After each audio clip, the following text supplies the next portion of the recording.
Hello everybody and welcome back to another installation of And She Rants. I'm here for just a quick piece and word for you for the day, which is wait on it.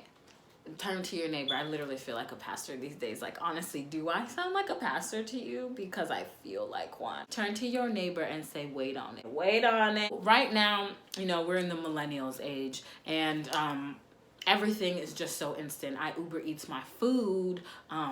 I can just click online and learn a new skill. I can access education so easily with the click of a button, a lot of it for free.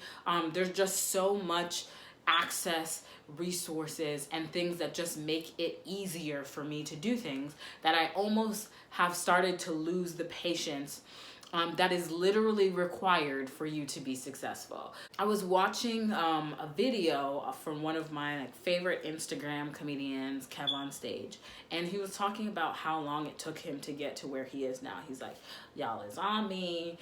Back then you didn't want me. But, just like the idea of how long it took him and how consistent he had to be in his work and believing in his purpose and his talent, his craft, and developing that, and how many years. I think he said something like 9 years. I don't know, but I was not inspired.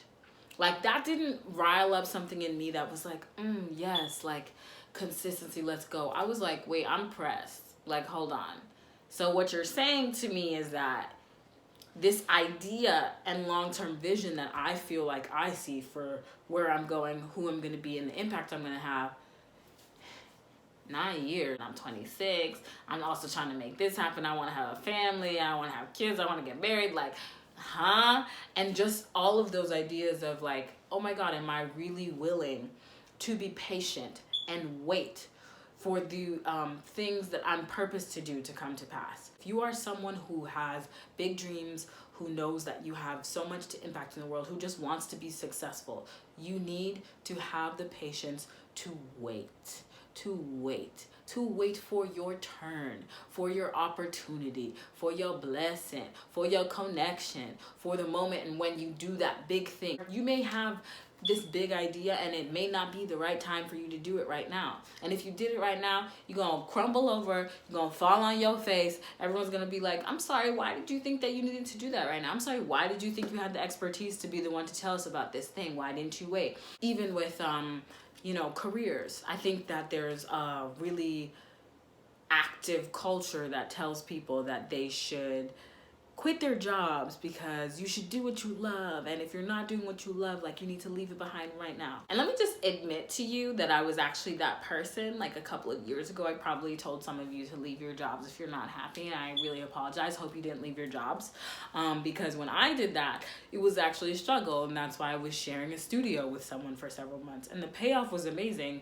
But if I had the ability to both learn what I needed to learn and make money, I would choose that. I would choose that option. So waiting on it, this idea of waiting on it, is actually just figuring out what's the right timing to make certain decisions with my career, and even making your dreams come true.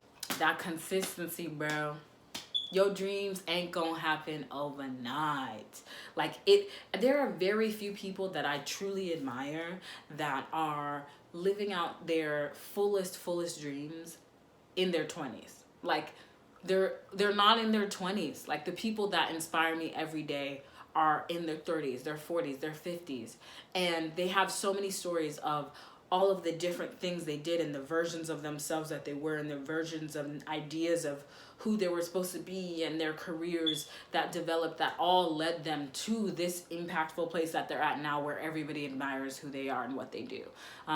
That longevity, that story, that patience that they had, that's what I admire. And that is literally what's required to be successful. This idea that, like, success is only for like 10% of people and everybody else doesn't get there because maybe they're not as smart or they're not as talented, I don't think that's what it is. There are a lot of smart people and who are talented and have a really great work ethic. But are you going to have a sustainable work ethic for 2 years? How about 3 years, 4 years, 10 years? Somebody said 10 years. I was like, whoa. That consistency and knowing that that vision that's in your head, that God-given vision, may not be the thing that's coming to fruition tomorrow or next week. And will you be consistent? I'm really am trying to be a preacher low key right now. Why am I preaching? Why am I preaching right now? A sermon.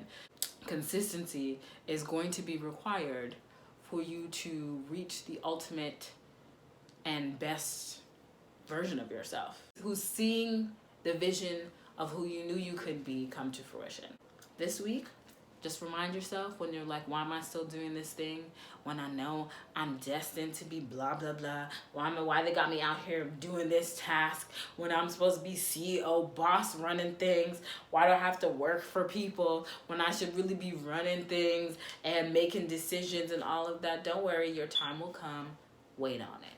If you like my rants, if you've enjoyed them, comment, let me know, engage with me. I'll be engaging with you too. Subscribe to my YouTube channel, share if you like the video, and I'll see you next time. Bye.